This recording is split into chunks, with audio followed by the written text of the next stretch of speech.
Hello, this is Jeremy with Patriots Corner with Dr. Hill Law. I was just sorry there for a second. I'm trying to get my YouTube page dialed in. Today's episode, I'm going to cover and talk about the mass shooting in Minnesota at the Catholic school. Also, I wanted to say that my prayers are with all the families that are suffering from that attack. I have three children of my own, so I can't even begin to think of what y'all are going through today with that. But I was wanting to kind of discuss now we know more about the shooter. We know about his manifesto or her manifesto, whichever one you want to call. We know about that. So that area of it. Also, the big thing is this wasn't your what everybody says your typical left hand shooter. Also, they talk about let's get stricter laws. Well, Minnesota has red flag laws, but you still had this happen. A mentally unstable person was still able to legally purchase what the weapons that he or she committed this crime with. So the red flag laws that the Democrats are out there screaming about out about right now, how are those going to work? Plus, I'm sorry, but the red flag laws, I'll go over this here in a second. I'm just going to finish getting this one thing dialed in and I will come back. I'm just trying to get my, uh, some of the tags dialed in on it. So hopefully it will go out to more people. Um, I think that's enough for now. Uh, all right. Let me do one other thing and then I will get fully started. Sorry about this. I'm trying to have y'all hear me while I get this done. All right. So that takes care of that. All right. Let me get dialed up in there so I can pay attention to what's going on and see the messages from there. Just trying to make sure I'm all set up in here and ready to go. All righty. So I wanted to talk about the shooting that happened this morning at the Catholic school in Minneapolis, Minnesota. Now, at first, obviously, we didn't know what happened. All we knew that was a shooter in a black mask and tactical type outfit was standing outside the window, shooting into the church at what was a Catholic mass church with a bunch of kids. Now, unfortunately, during the time that the manifesto was up on YouTube and everything, I was not able to access it. Didn't have time to actually read the full manifesto and everything, but I have listened to a bunch of uh, news reviews and stuff about what's in the manifesto, also what the guy had written or he or she had written on the weapons and printed on that was pretty much that this person was anti-Jew, anti-Christian, anti-Catholic, any anti-Trump, anti-BlackRock, pretty much anything that he felt or she felt that weren't for trans rights, that weren't for supporting transgender people. That's what the attack was for. That's what it was against. That was what the manifesto was talking about and everything. And then the mayor wants to say, "Oh, y'all are attacking transgender people." No, we're not. I mean, how can we not talk about transgender people in the face of this shooting when literally the shooter clarified that he or she goes by two names and that they had transitioned? Now, explain to me is how do we, if transitioning is supposed to help them psychologically and everything, then what happened? We still do not know enough about the drugs that are involved in transition and everything to know what it actually does to a person's mental health or their well-being or even their physical body by trying to stop their them going through puberty and all that stuff. We don't know what it does long term still, but it's pure and simple that this is part it that is going to be part of the conversation in this incident. It was an act of domestic terrorism. It was an hate crime act, and this isn't the first one that we've had. This is the second one. We had another one back in Tennessee during the Biden administration, and the FBI during that point held on to the shooters manifesto for over a year.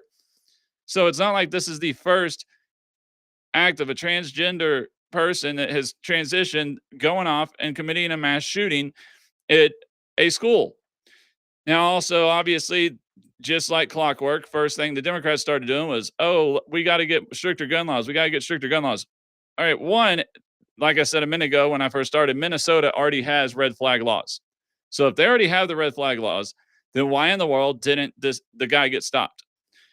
Now, somebody was asked, I had this conversation or debate with somebody on my TikTok earlier, and they were asking me about, well, why won't they seriously talk about the gun laws and stuff? That's because Democrats won't be serious about it. They want to have a broad, open law that pretty much will allow the government to decide or public government to decide who is mentally fit to own a weapon and who is not.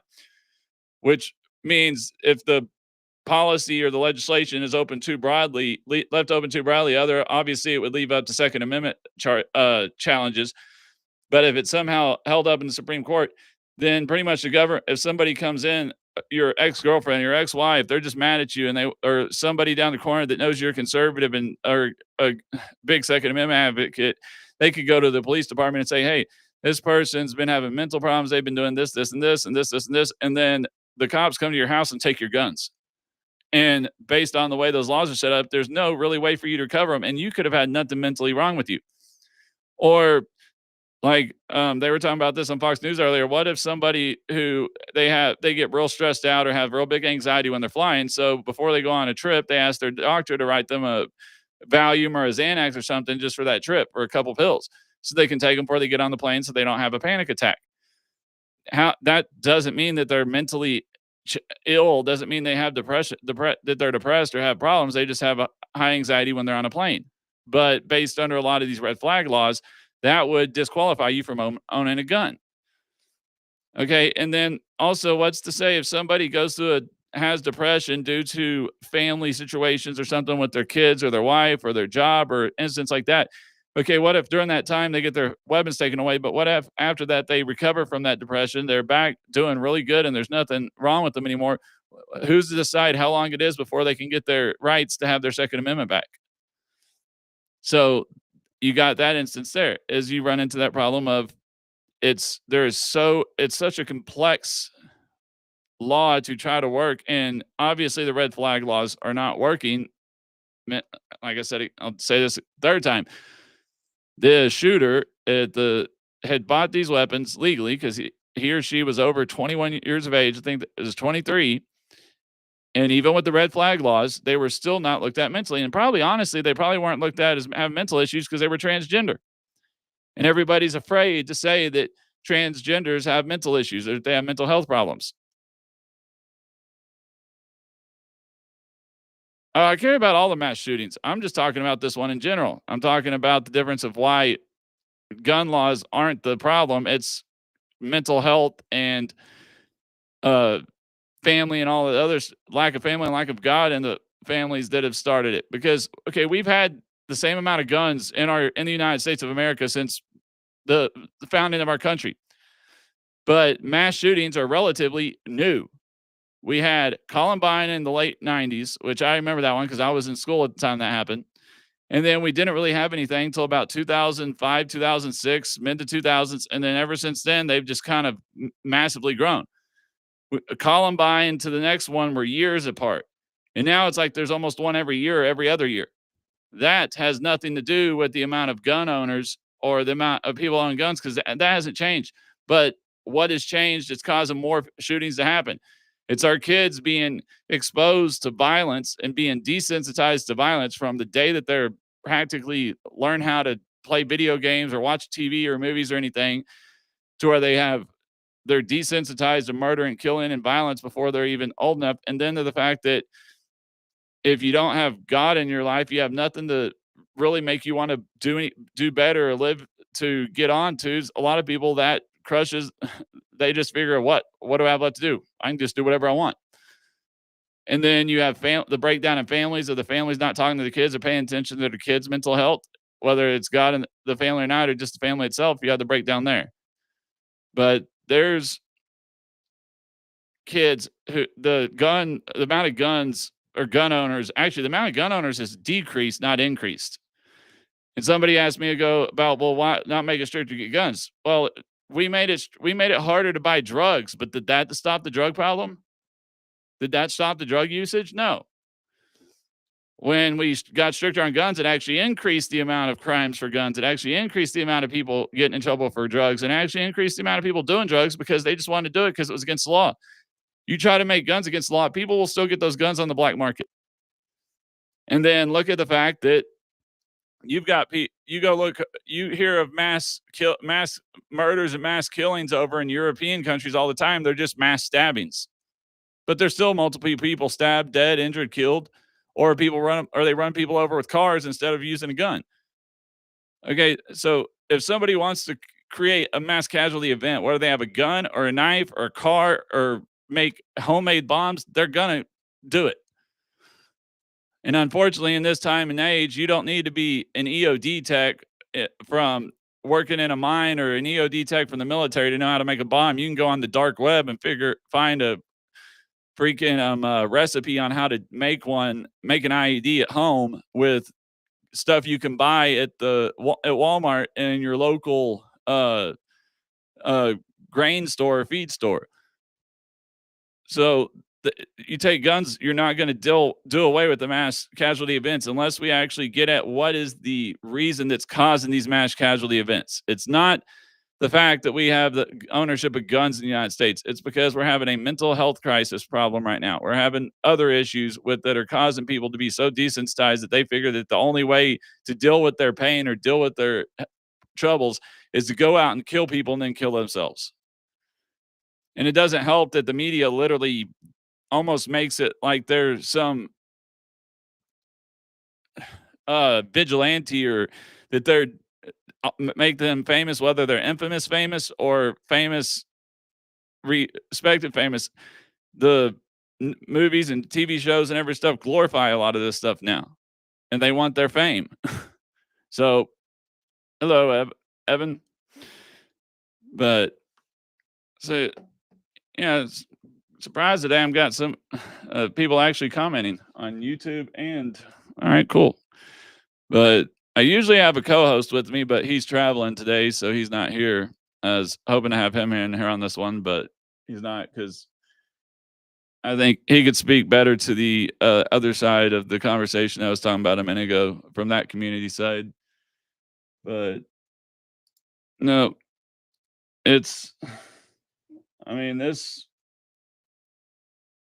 and the funny thing is this guy had no prior criminal history.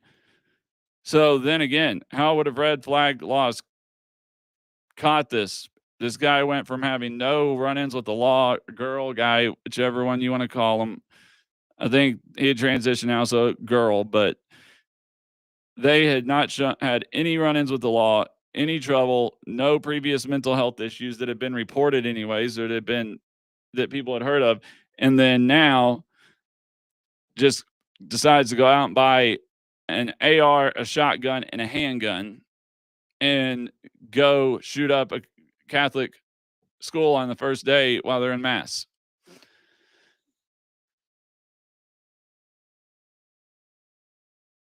Oh yeah, I agree with you. It's like Democrats say we need to crack down on school shootings, but then they want to defund police, be pro crime culture. They want to not have even though if you like watch the interviews, if you actually go to when they were like Fox News guys, they were interviewing some different people within Chicago area, but like south side of Chicago, and they were wanting the National Guard in there, even if it was just for a show of force, even if they weren't really doing nothing, but just more of a show of force, just to get people to be less likely to commit the crimes.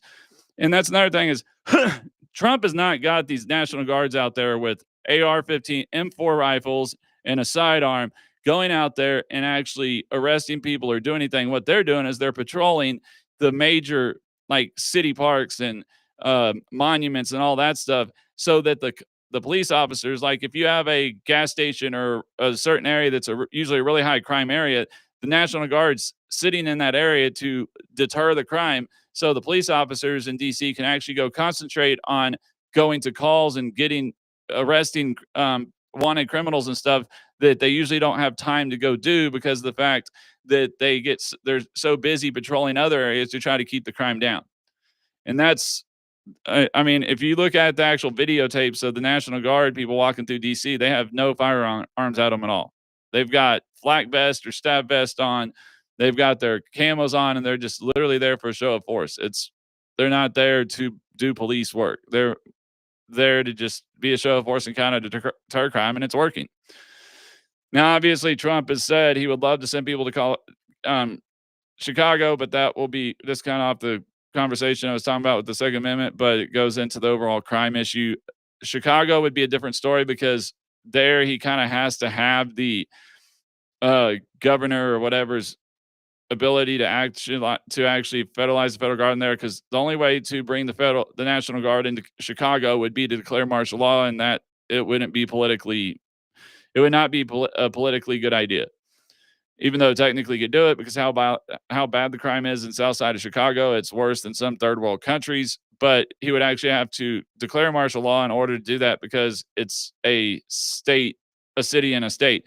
DC is actually the federal government. It was run by the federal government for from the beginning of our uh, the creation of our country from 1770, well 1780 something, whenever they actually 1780, I can't remember the exact year that I think it was 1787 that we finally ratified the whole Constitution, and it was around that time that we started building everything up in DC and did all that.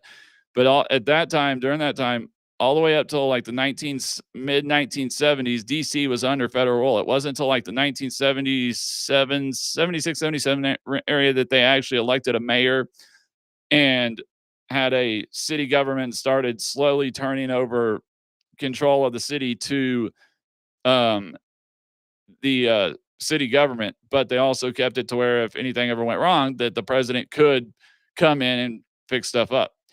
So deploying the National Guard in DC is within his constitutional right. Now, after 30 days, he has to have approval from Congress and the Senate. They have to approve the continued deployment of them. So after 30 days, there's not much he can do other than send them home unless the House and the Senate approve it. But going to the other state now, if the other states asked, "Hey, can you federalize the National Guard to activate them so we don't have to spend our state budget to do it because we don't have the budget in our state funds to get this much extra people up to help deter crime or get the crime down," then yes, President Trump could federalize that National Guard in that state and then work with the state officials and the local city officials to bring the National Guard in there to deter crime and allow the police to be more centrally focused to where the crime is happening. But almost every major city is democratically ran, so we have the other issue. And Democrats want to blame gun laws on conservatives and everything, but Democrats controlled the Congress for 60 years straight.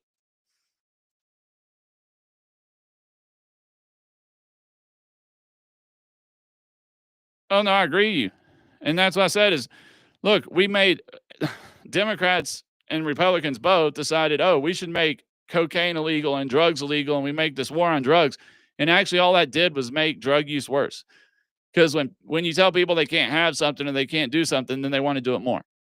They want to rebel against the man or against government. So if you try to sit there and make guns illegal like you've done drugs, you won't. What you're going to do now is make all the guns illegally owned, and you're never going to actually know what guns are out there. I mean, obviously, the state of Texas, we don't have to register our guns. The information stays on file for 6 months. Once you purchase it, then it's thrown away, shredded, whatever. So they don't really have a way to tell who owns the gun in the state of Texas. It's not tracked like in some states.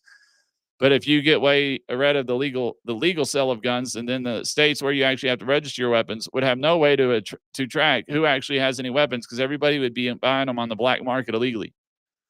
You just create a bigger black market program. Now, like I said, if the Democrats would actually be reasonable when it comes to looking at laws and policies that could actually help take the stuff down to strengthen up, then I think Republicans might actually be willing to listen to that. But doing the way they constructed these red flag laws, there's just too many ways that too many loopholes in those red flag laws to literally strip away anybody who you don't like's gun power, Second Amendment rights. So there's no way the Republicans are even going to attempt to approve those bills. If it was something more centrist and more focused on the specific issues, then I think they would actually be. I know we'd be willing to do it, but these red flag laws pretty much right now is if somebody, your neighbor, that doesn't like you because they see you have a Trump flag in your yard, and they go down and tell the police department that you're mentally unstable and they've heard you talking to yourself or yelling at people and threatening people that you're going to kill them and stuff like that, then the cops come over and automatically take your guns while they investigate it. And because it's a he said, she said, there's no really way to truly investigate whether the person's lying or telling the truth. And now that person's lost their gun rights just because somebody didn't like them. And that's the problem with a lot of these red flag laws, that the current Democratic Party wants to go for that they've proposed is the fact of that. But again, I don't know, it's probably fourth or fifth time. I'll go back to this.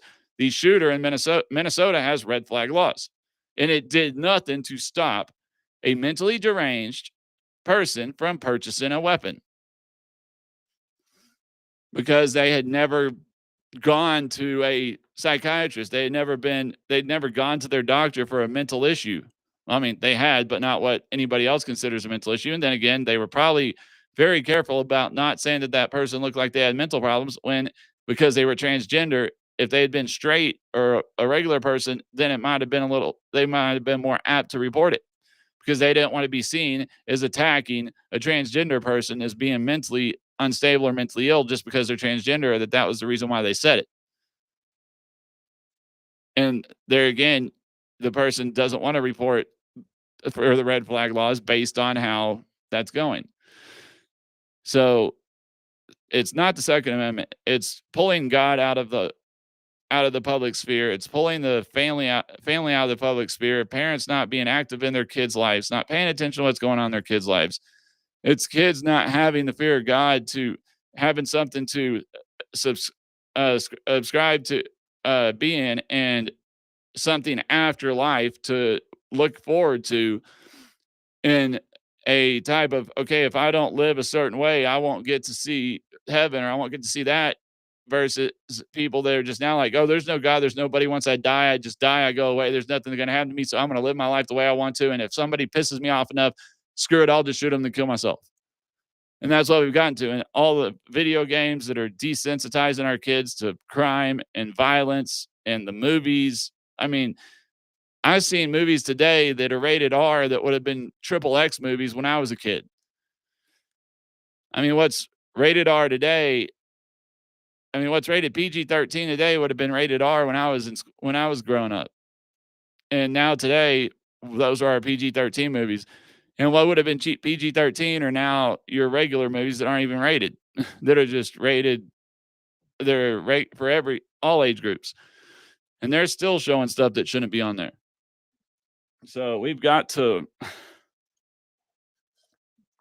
look inwards and look at our society versus caring about gun laws, because that's not the problem. Laws don't always solve the issue.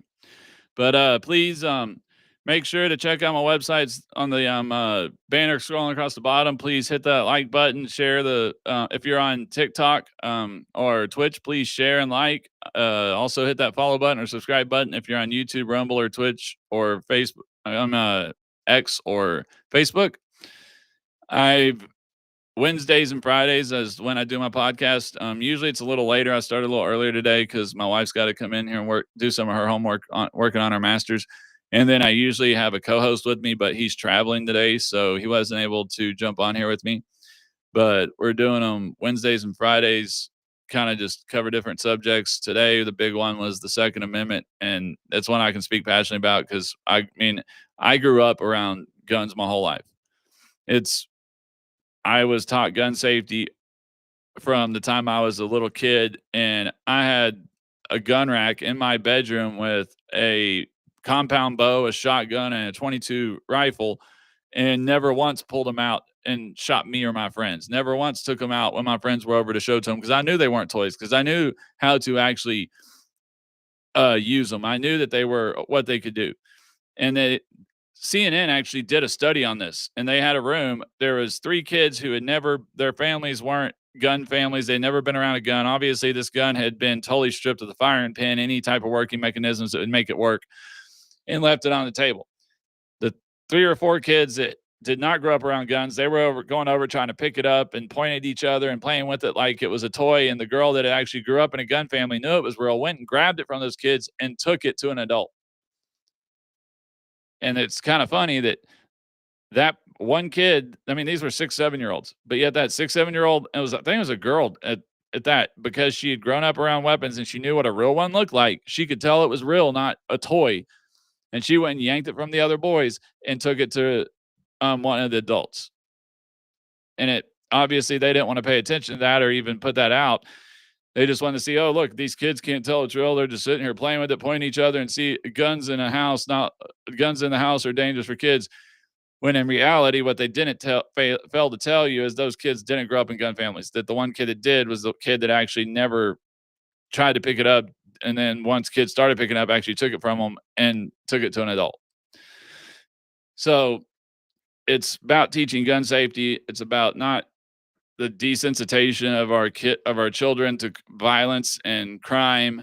It's the mental health issues that we're having. It's been a big problem over the last 10, 15 years, and it seems like it's getting more and worse and worse because 90, I think Columbine was 94, 90, 95 or 96, and that was the first school shooting since like the 70s or 80s. And then after Columbine, I think Sandy Hook was the next one from Columbine, and I think Sandy Hook was the next big one. That was 12, 13-year gap. But since, or maybe there was one before Sandy Hook, I can't remember. But since that gap between Columbine and the next school shooting, there's been a school shooting like every year, every other year, sometimes multiple shootings a year. And the amount of guns we own has not increased. The levels have not gone up. Purchases have not gone up. They've actually gone down. Individual homes that have guns in them have gone down. Ownership of it's gone down. But yet we've seen the mass shootings and school shootings rise. So statistically, to say that gun laws will do anything is just factually wrong. You look at the statistics prove that it has to do with mental health or something else than actually the ability to purchase and own weapons in the country the US. It's simple as that. And y'all think y'all are afraid about losing y'all's constitutional republic or y'all's your rights for democratic form of government? Wait until they take the weapons, because then they can pretty much do anything to you they want because they can't stand up to you. And a lot of people say, well, you can't stand up to an F-35 or an F-22 or an F-16 or F-18 or a tank or whatever. You know what? If enough people with weapons runs into a military base and takes over it, they can get a hold of the military style weapons. So no, you don't necessarily you could still defeat military style weapons against the government. And obviously your own government's not going to drop a nuclear bomb on you or start dropping. Well, I mean, they might drop missiles, but I doubt it. So the best way to keep a civil war from not happening is take away the ability for people to actually defend themselves. Look back at what Stalin did what happened when Stalin took all the guns away. Look at what Hitler did right after he took away the German guns. It was not very much time between when he got everybody to give up their guns in Germany and when he started loading the Jews on the concentration camp trains. And there was no way to not load them because they had no way to fight back. They had pots, pans, knives, bats, stuff like that, but against a whole platoon of German soldiers with the handguns and rifles, they weren't going to be able to fight that. They weren't going to be able to stand up to that. They had no choice but to get on those trains. And that's what happens when you totally take the ability away to own guns. So it's really not the issue. Our gun laws are not the issue. Our issue is the family. It's taking God out of everything, not having, because whether you believe in God or not, you cannot. And yeah, maybe if you don't want to teach some of the philosophy or some of the stuff that's in the Old Testament stuff, but if you just look at the basic 10 commandments and the way that it teaches you to treat others as you would want to be treated, to look at everybody as one person, not to look at race or color or creed or where they're from. Because it literally says, no matter whether you're Jew, Gentile, I forgot the other ones, you're all children of God. So the Bible teaches you to not pay attention to race or ethnicity, to look at each other as the children of God, and that let God judge and not you be judged, unless let the first person without sin throw the first stone, or let anybody without sin cast the first stone. Obviously, no human is without sin, so you can't cast the first stone. there again, it's talking about judging other people. Now, it does talk about when it comes to government judging people for crimes and stuff like that. And it talks about the penalties for certain crimes and different crimes against other different crimes in the Bible. But it's the fact that if you just look at those basic concepts, plus it gives that child something to strive for, to be, to say, oh, there is something after this life. It's not just, I'm going to see all black. I'll have eternal life. I'll get to go somewhere better. My soul gets to go on wherever. And this is just my first life. Then they have a reason to want to live. They have a reason to want to be better. They have a reason to want to love and to do what's right and to not kill and to not steal and to not do any of that. It gives them a reason. When they have no reason to do that other than, oh, just you need to be good because it's the law. A lot of times people are like, F the law, F that. I'm going to do what I want to do. And you can, I haven't, I wish I might, well, it's on law and policy. So I guess I could do this as my dissertation for my doctorate. But looking at the relations of school shootings to when we started taking the Pledge of Allegiance out of schools, when we started taking God out of everything, and when we started seeing all that, and see if there's actually any correlation between that and the increase in school shootings, or any of that, the correlation between that and the not just the increase in school shootings, but mental health issues, and see what we have. Who knows? We may find out that there is something. We may find out that there is nothing. But unfortunately, with it being on law, I don't really think that will go to my advantage. But we'll see. Please don't forget to hit that if you're new in here, haven't been on here yet. Please hit that follow, like, subscribe button. The first time there's no subscribe button. It's going to cost you money. It's free. It's just same as following. Please hit those like buttons, share, especially if you're on X. Hit that like and share button so you can hopefully get some more people in here, get it going out. And let's get going. So far, I've seen a couple comments and I had a couple different comments in Twitch and YouTube. Don't see any new ones. YouTube's actually got a pretty good amount of viewers on it today. It's weird. It's not showing on my. Oh, that's showing my. Okay, yeah. So that's my active amount of viewers. Okay, except for why is X not on here? Or why is it not showing X?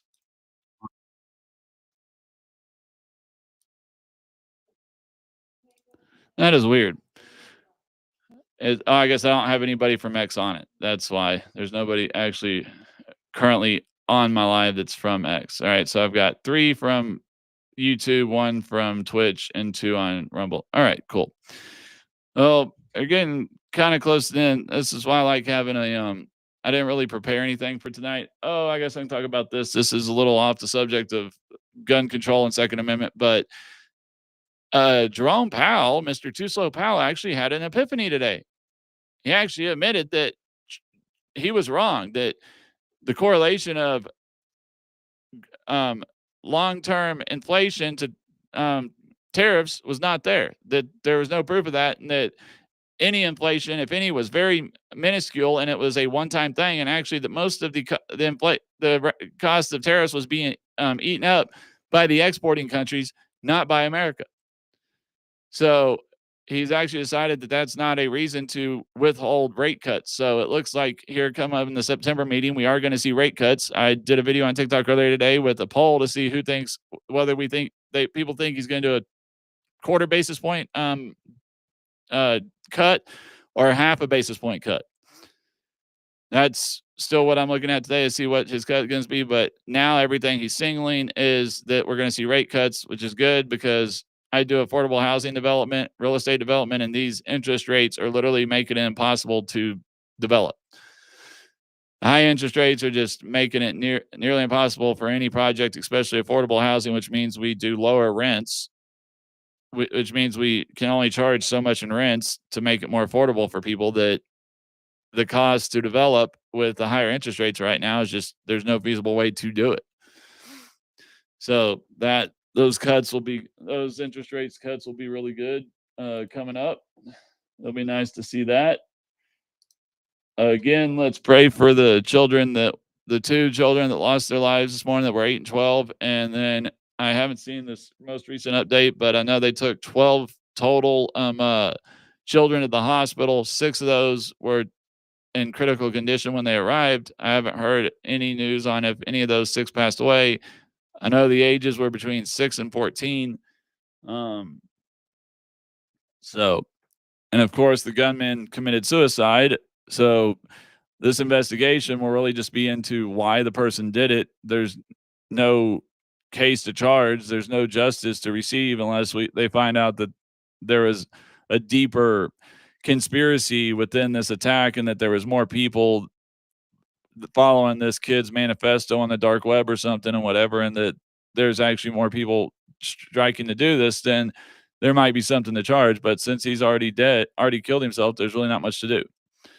There's just figure out what happened and if we can get some aspect into his state of mind and why he did it, why he truly did it. So it doesn't really make the parents won't get any relief from that. The only relief they can get is the guy that did it, he's dead. I mean, chicken shit killed himself. It would have been nicer if the cops had taken him out or at least got to take him in and he had to suffer the rest of his life and actually got his day in court. But most of these shooters today, they don't want that.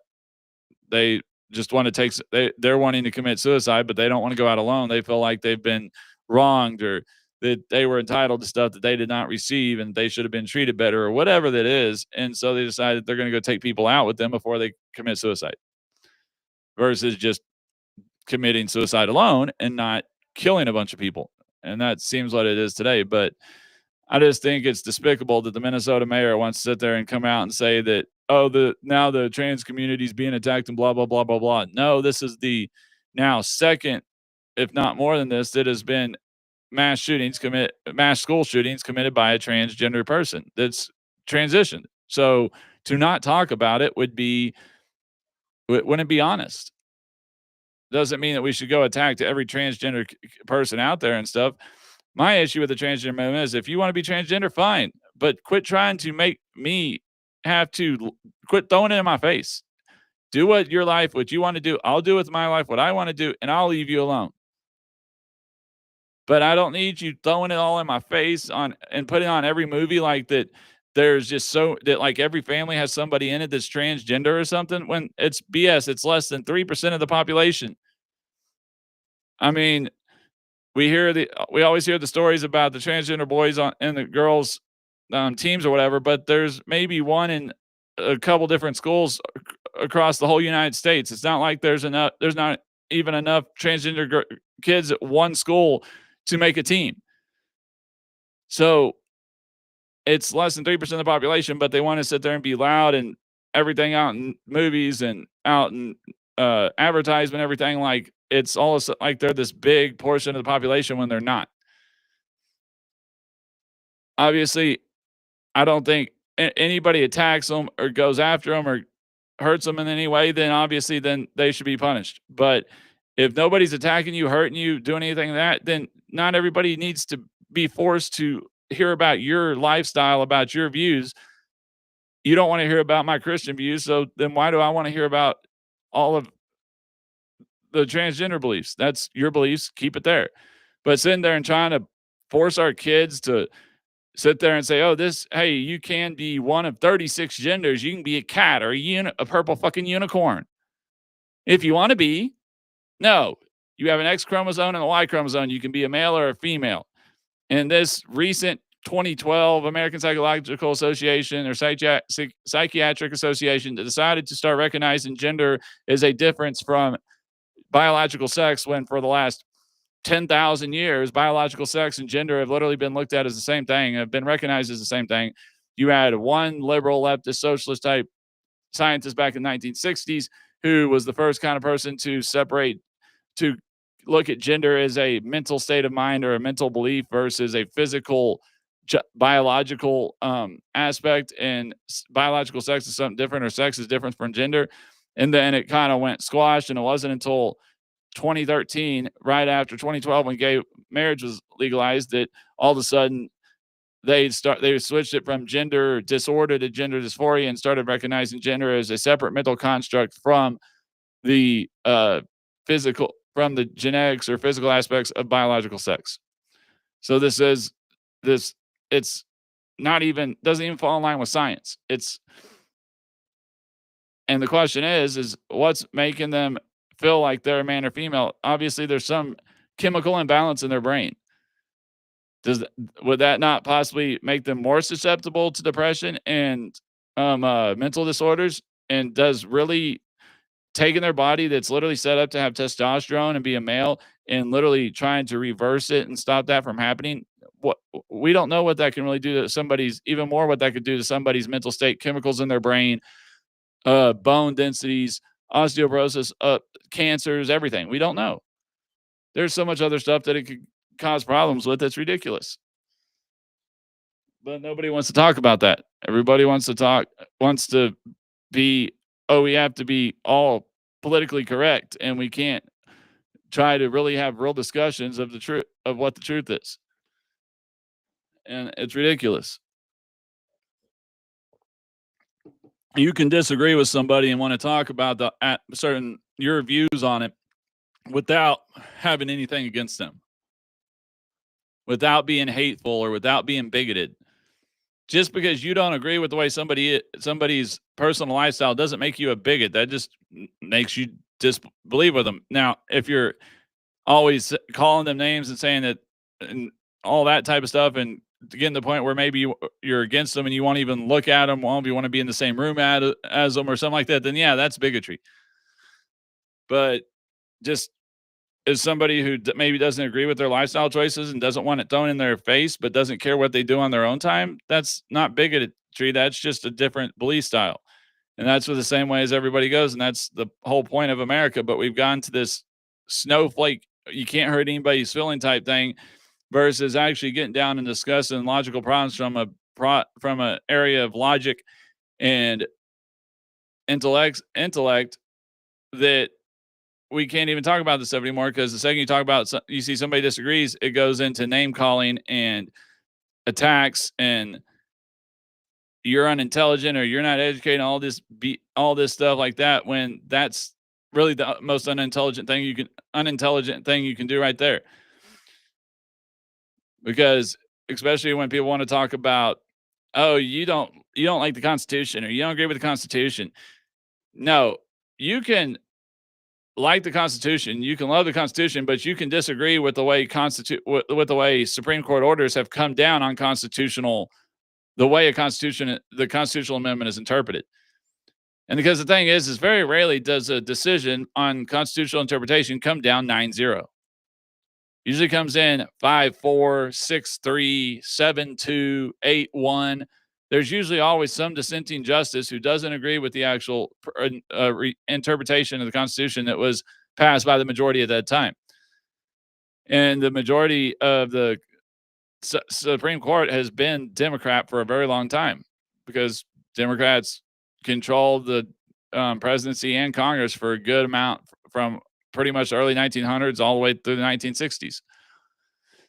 So there's plenty of area in there that, now that we have a more originalist or conservative leaning majority in the Supreme Court, they may come back and may rule that they interpret the same way. They may interpret it closely the same, but a little different, to where it's not all as broad as the original interpretation, or they may totally overturn the interpretation like we had with Roe v. Wade, like we had with the Chevron doctrine. But that doesn't make it unconstitutional, because it's only unconstitutional until the Supreme Court rules it as constitutional. And something's only constitutional until the Supreme Court rules it unconstitutional. But even because the Supreme Court rules it constitutional or unconstitutional doesn't mean you have to agree with it, because that's the freedom of being an American. You don't have to necessarily agree with them. You just have to follow the law. You can still push for policy that goes against what they ruled. You can still push to get people elected that can get somebody else that has the same beliefs as you to get empowered to reverse that ruling. That doesn't make you a bad person. That doesn't make you unintelligent. That doesn't make you uneducated. That makes you just have a different belief than the other person. So if we're going to come back together as a people and actually get stuff done and not lose our constitutional republic, we're not a democracy. We are a constitutional republic. read history, read the Constitution, read the Federalist Papers, and you will see we are a constitutional republic with democratic sects or parts of the section of the way the Constitution is, but it's a constitutional republic, not a democracy. We have democratic forms, but it's not a democracy. Read the Constitution. Like I said, go back and actually read the stuff.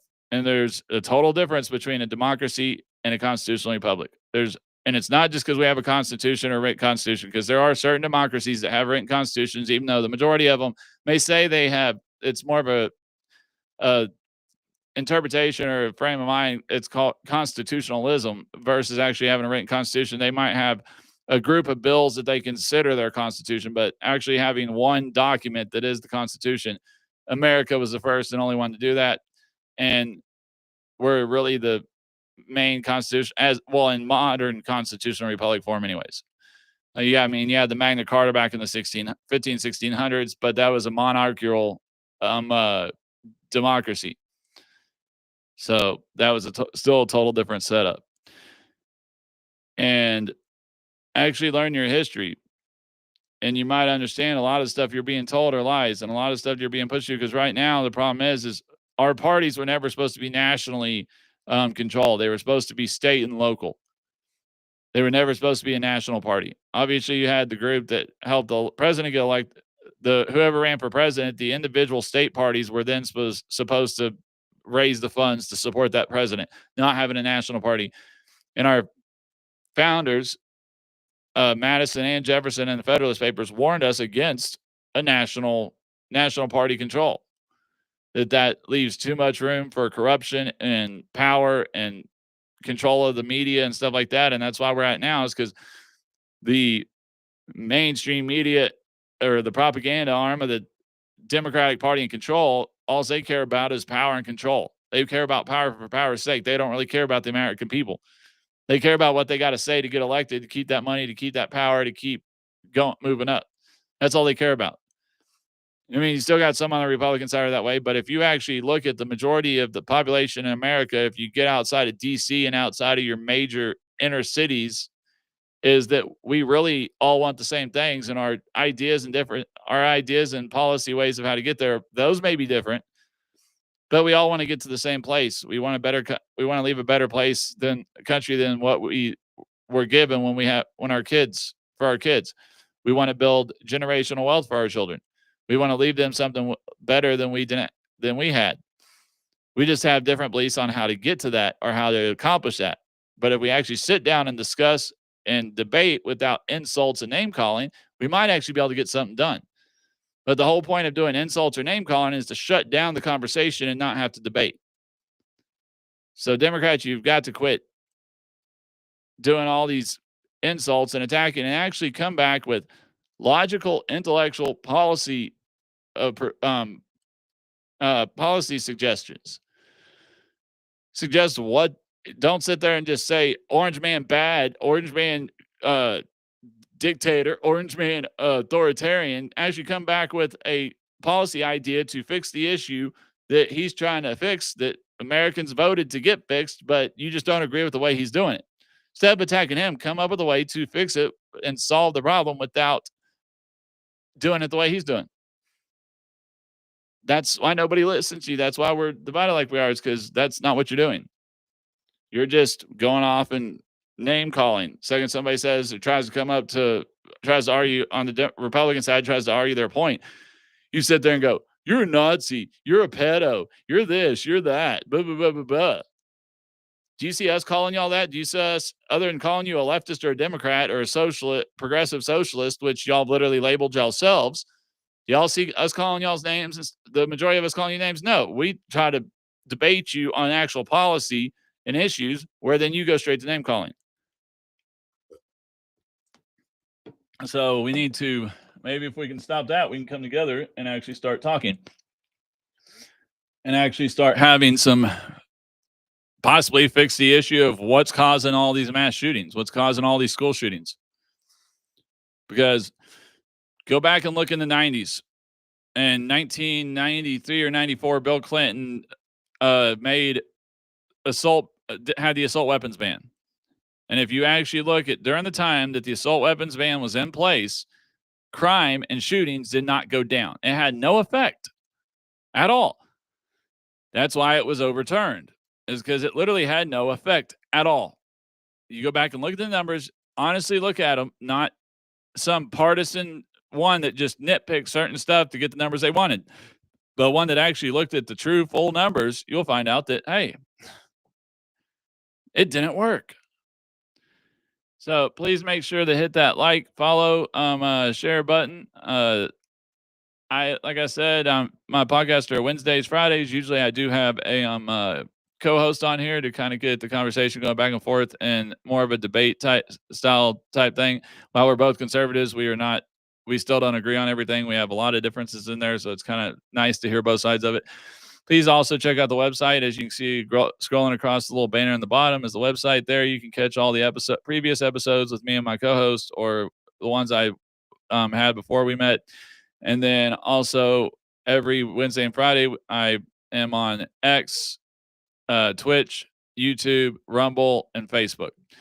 So please look for my pages on there at Dr. Hill Law 41 for YouTube and Rumble, at Dr. Hill Law 42 for X, and then just at Dr. Hill Law on TikTok. And I will hopefully see y'all Friday. Check it out. My co-host will be back then. I don't know exactly what the subjects are going to be for Friday. We'll see what happens in the news. We kind of try to stick to what's kind of popular and going on in the news about that, kind of discuss it in more depth and everything, and do political and legislative discussions over it.